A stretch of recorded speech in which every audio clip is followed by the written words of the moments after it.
Hey everybody, I'm Stephen Hailey with BIC Magazine. I'm here with Chris Williams, the Executive Director of VPPPA, here for the Process Safety Management Summit. Just wanted to share a little bit about what's been going on here with Chris and hope you enjoy. So Chris, why the focus on VPPA and HASC on the PSM? Well, we've had a long-standing partnership with the Health and Safety Council down here for many, many years now. And with the Gulf Coast being what I would call the epicenter, not just of voluntary protection programs, fully 23% of all VPP sites are in Region 6, for example, but also with process safety management, it's a natural fit to work with our partners at HASC to hold an event here to really advance the cause of health and safety in the PSM arena and really share those best practices. The PSM is one of those requirements in the petrochem side and the contractor side when we're working as a resident contractor, that it's required by OSHA, but it's also one of the, I hate to say least understood, but most complex of those requirements. And so bringing everyone together and being able to share those ideas, to share those best practices, and ask questions of each other in this setting where we had almost 50 people here from around the area and from around the country to be able to engage in those conversations and be able to take those away back to their sites and companies. That's why we're here. That's great. So what was the driver behind this? I know you're in year 2. What was the driving force behind the PSM? As a membership association, VPPPA listens to its members' requests. And one of the big requests we got a couple of years ago was we really hadn't focused too much on PSM. And there had been a push, there still is a push from OSHA's standpoint, potentially expand the application of PSM throughout industry. And so our members came to us and said, we'd really like to have VPPPA put on some sort of conference, micro conference that can really bring us all together and that we can start kind of understanding the conceptual part of PSM and then advance that knowledge into the practical application. And so as an association with a body of experts, subject matter experts in PSM, it was a natural fit for us to come down here to where it's pretty much a local travel day for folks for a 2-day summit. And again, partnering with the Health and Safety Council with facilities down here, which are excellent and conducive to hosting this event. It makes it a no-brainer for us to be able to bring it back here, not just for the past 2 years, but looking at year 3 now and beyond. That's great. So who would you really say that this is for, and what will they get out of it, and how can they get involved? 3-part question. So VPPPA's PSM Summit is really a best practices summit designed to create networks for folks. And what I mean by that is the content we put on in terms of the 14 core elements of PSM, it's great. We focus on 5 at a time because if we tried to do all 14, we'd be here for a month. And so we break it down into bite size. But the real value is the networking and the building of that network. So when our attendees range from the frontline workers who deal in the application aspect of PSM through the safety managers and mid-level managers, and we even have some senior leadership from some of the contractors in the area that are here to better understand PSM. What we want them to do is come in here and, as an audience, a diverse audience, take that knowledge away, but also talk to each other in between conferences and come back next year and be able to impart some of that knowledge and some of the lessons learned from from impacting some of those lessons learned, those best practices, and be able to create that, I'll call it a cohort, to use an academic term, of our attendees that build that network out years and years down the road and talk to each other and grow with each other in PSM. That's great. So what would you kind of anticipate that the future of the summit looks like? That's a great question. We've actually had our first conversation looking towards not only next year's PSM Summit here at the Health and Safety Council, but what future years will look like as well.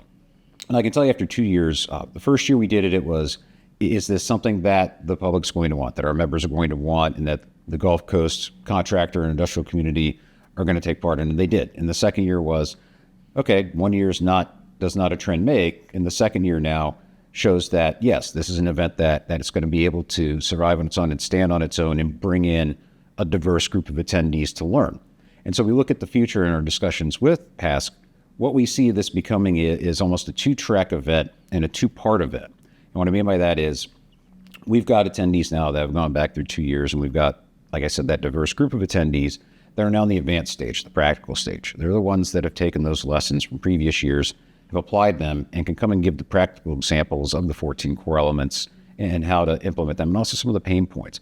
But we also still have, what we found this year is that a number of attendees that are first-time attendees that we're now exposing to some of the concepts of PSM, the core elements, maybe not for the first time, but they're not necessarily as advanced in terms of their knowledge. And what they need is that intro and that technical knowledge, that technical education. So as we look at the future, this will become a 2-track event focusing on, I'll call it level 1 PSM, and then the advanced practical application track. And as we move further down the road, our vision for this event becomes to take it around the country as well, to use the HASC campus as our headquarters event, our primary event as we grow it, and then go to other parts of the country where PSM is going to be prevalent. When we look at those areas out the West Coast and then up in the Northeast, so on the manufacturing side there. So there's opportunities to grow the event, not just down here in the Gulf Coast area, but around the country. Yeah, interesting. That's really good insight. I was in the Ask Anything session yesterday. One of the things that I kind of noticed that I thought was very interesting is that the attendees obviously got information because they had great questions. But the thing that was interesting to me, and maybe you can touch on this a little bit, is the subject matter experts also were gaining information from the attendees. Now, that is a great observation and a big part of what this event is about, what our PSM Summit's about.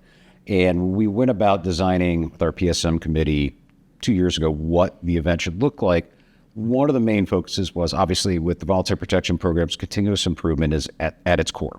And it's that safety journey that continues no matter what. We're never at the end point because there are still workers out there on the whole that are injured, and we can always continue to learn and improve. So our committee looked to our speakers and chose speakers with the explicit intent to have them ask questions as well. And if you look at who our speaker roster is comprised of, it's a number of our committee members and subject matter experts at VPPPA, but they're the ones that are also learning. Because as I said at the outset, PSM is not a subject that, heck, even the experts don't fully understand. It's always going to it's so complex that there's always going to be questions. We wanted our speakers to be part of that solution, part of those answers, those questions as well, right, and to have takeaways as well, and they are. And we've seen that over the past 2 years, that they've learned just as much, if not more, from our attendees as our attendees have learned from them. That's great. Well, what would you say for anybody that's out there listening of how they can get involved and how they can be a part next year? Well, obviously, the save the date, it's going to be in April, most likely, of next year in 2025 here at the HASC campus. As I said, we're looking to evolve it into a 2-track, level 1 introduction almost on the technical side with PSM, and then the level 2 advanced knowledge. Obviously, track-wise, it's open to whatever your heart desires in terms of the subject and what core element we're addressing there. So to get involved, be on the lookout. We'll be promoting that here in the near future, starting in August at VPPPA Safety Plus out in Denver. I will announce the dates out there. And then from that, we also are in the process of organizing with our speakers, not just from this year, but last year, to record some of their content and put it into our e-learning toolbox learning management system that our members can access free of charge. So they'll have the ability to get to that year round. And as we move forward from an involvement standpoint, obviously the in-person part of the event, the in-person PSM event is huge for us because of that networking aspect and that cohort aspect. But we're looking to build out the virtual content as well so that there can be some year-round learning in our system. That's awesome. Really good to hear. Thanks for your time on that. But one other diversion from this, we've got an event coming up. It's the Economic Alliance and BIC are hosting the procurement breakfast, and we've got a great keynote. I don't know if you met him before. His name's Chris Williams. Yeah, I've heard the name, and it's mixed reviews. Mixed reviews as a keynote. I'll tell you that now. Tell us a little bit about that event and what you might touch on. I'm really looking forward to that event because from the contractor procurement side of it, my background is in construction safety and health. And being able to get back in the contractor community, obviously down here in the Gulf Coast, it's very heavily on the industrial side. I count a number of some of my good friends, both professionally and personally, from this environment. So it's going to be great to be able to come down and talk about the role of safety on the procurement side in terms of the staging, in terms of purchasing, in terms of not only that, but from a VPP standpoint, imparting some of those lessons that we as contractors have learned. I apologize for using we, but again, I come from that side of the world. And right. Old habits are hard to break, but some of the lessons that we've learned, especially our VPP construction sites down here, that can apply beyond that traditional industrial site, that contractor, into the supply chain and how pre-planning for safety and pre-task and pre-supply management and procurement works, and how we can really emphasize our role in spreading that message that safety is our core value and that all of us play a part in raising that standard for healthy and safe workplace. Awesome. Chris, man, thanks for your time. It's always a pleasure. Definitely appreciate it. Is there anything else you want to share with the audience? Or Steve, I want to thank you for the opportunity and thank Vic. It's always a pleasure to be able to sit down and talk shop a little bit, and especially from the big standpoint, VPPPA, I know I speak for all of our board. We appreciate the opportunity to work with Vic and be able to reach your audience and really spread that message, like I said, of our mission of advancing health and safety excellence and being able to work with and be able to communicate to like-minded individuals and companies out there. So we appreciate that opportunity. Thank you. We appreciate it as well. And thanks again for being here. As always, thanks for watching. If you want some more news like this, video content, written content, check out bigmagazine.com. And remember, folks, it's what we do together that counts.